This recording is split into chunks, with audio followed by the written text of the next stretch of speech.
Welcome back to the show and an impromptu Rob Pelinka roast. I was about to say, like, that's what it is. A report that newest Maverick Klay Thompson turned down a 4-year, $80 million deal from the Lake Show. That seems like a good offer. Nick, you didn't like this. Real? Why? Because it's not. That offer could not have been made. It's not. If I can't sign it, it's not an offer. And I had like so. Like, hey, maybe we could cobble together 4 years, 80. If you say you want to come here, give me some time to work my magic. Give me 3 months. Because here's the deal: the Lakers don't have 18 because it doesn't have to be $20 million a year because it can scale up a bit. Right. They don't have $18 million to offer for this year. And so what teams with well-run front offices historically do is before the meet, Brew, you tell me, because you've been not quite in the meetings, but closer to the meetings than I've been, they clear out the space beforehand so it's ready and ready to go. So like, hey, we can do this right now before you leave, before you go check out the great lakefront real estate in Dallas you're looking at. Like, no, that's usually how it's done. The way it's typically done in my experience with the Lakers is after missing out on a target that you publicly pursue, you float out there some numbers that you think is going to get you good PR, but then this happens. And so, like, no. So I don't buy it. And one other thing I must say, for folks that are, I guess, new to the American tax code, the state of California and the state of Texas did not recently undergo some massive tax changes that have now all of a sudden made Dallas a free agent destination when it hasn't been for a decade, and made the Lakers out in the cold when it had always been the place my whole life up until roughly 10 years ago.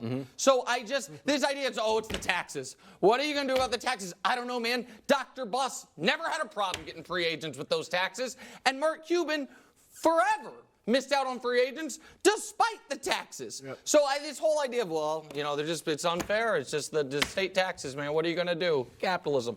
The whole thing irritates me beyond belief. Yeah, I mean, look, what the Lakers, you're right in that front office is either clear the money or they have deals in place. Right. You've seen somewhere, right? Yeah, as soon as you agree, we making this trade. And they tried to trade D'Angelo Russell to the Warriors in a sign and trade that would have been able to get Klay back. The Warriors didn't want They've been there, done that. They've had that experience. And here's the challenge. Now, so you're right. Look, last year when they gave player options, when they signed like Christian Wood and Jackson Hayes, Cam Reddish, they small like $2-3 million player options. But all those guys picked them up this year. Why would and they then do that? D'Lo, of course, picked this up, and that took away whatever money they might have to spend in free agency. D'Lo, I think, realized there's not this huge market out there for me. Yeah. Okay, so that's why he opted in. Remember, after the playoffs, he thought, I'm about to, capitalize on my leverage. Jackson Hayes picked up a player option of the league minimum. He's like, you know what? If I turn down the league minimum, it might not be out there for playoffs, but regular season, he's good. You loved him. He can look, I don't have a problem with Jackson Hayes, but yeah, so that money isn't out there, and next year the teams with money aren't that good, other than Philly, and that's gone, and so there isn't much of a market for D'Lo. So they could not. Klay was just like, I'm not sitting here waiting all summer possibly for you guys to find a trade partner for D'Angelo Russell. So that's why he went to Dallas. And maybe also, by the way, maybe if all things were equal, he still maybe would have rather Dallas. Better basketball decision. But this idea that the Lakers were able to offer him 4 for $80, they weren't. And as far as the other things the Lakers had going for it, you mocked me yesterday. I do not care. Don't say it. Well, I don't know. Here's what Michael Thompson said yesterday on the radio when he was asked about congratulating Klay for going with the Mavs. Here's Michael Thompson, Lakers great.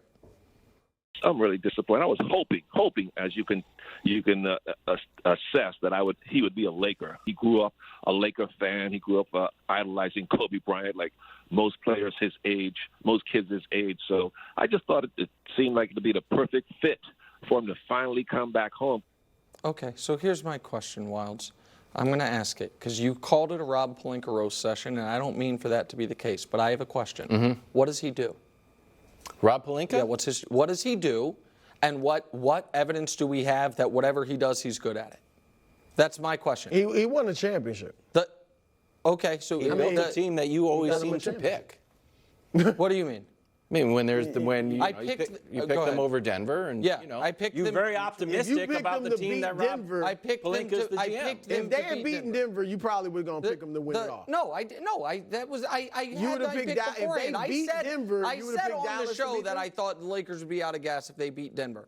So okay, so we can flip it and put it on that my overestimation of what LeBron's going to be able to do in the playoffs has clouded some predictions. That's fair enough. I'm not banging on the predictions, but I'm like, you always pick them and you just like the GM. But hold on, to be clear. And you had given Pelinka credit for this roster in the past. No. Like at the beginning of the year, Hold on a second. Wait a second here. We're not going to rewrite the history of it. I'm just asking. You never said that? No, all year long we argued about how good the supporting cast was. That we would have the arguments on this show that you guys would say you like the supporting cast, and I would say I didn't. I thought them standing pat at the trade deadline was a massive mistake. I applauded them for not going after Kyrie, but it turns out I was wrong on that front. But I am not trying to be unfair, but I don't think anyone looks at Rob Pelinka and says, you know what?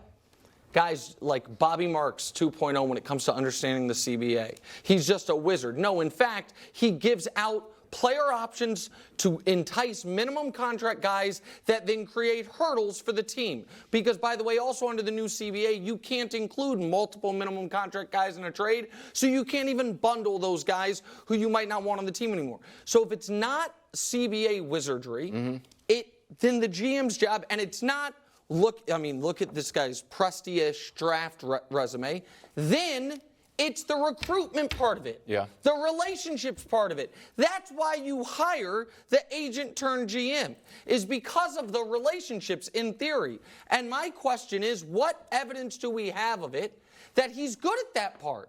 That's all I'm asking. So if we want to say, Nick, you're wrong about the Lakers a lot, so be it. But that's a different conversation. What evidence do we have that he's good at the key things one has to do to run an NBA front office? I mean, most teams are having these problems. We talk about Denver losing players every year that helped them win a championship. So, Philadelphia, they chose Ben Simmons over Jimmy Butler, right? And that GM lost his job. But I'm just saying, throughout the league, you can point to things like, I'm not trying to defend Rob Pelinka. I'm just saying you just taking this opportunity to pounce on him. And I don't think he's doing a worse job than anybody else. Hold on. Golden State is a mess right now. You see this is happening all over the league. Okay, hold on. And you just want to jump on him because they got LeBron. LeBron's 39. No. That's a big part of their problem. He's great still, but he's not what he used to be. They got Anthony freaking Davis. Right. We say every day on the show, they're one of a handful of teams with 2 top 15 players. Is Austin Reeves garbage? No. Is Rui Hachimura garbage? No. They're decent role players. I'm just saying, I just don't think it's fair to just use this as an opportunity to rip Rob Pelinka. Okay, I'm not saying he's great.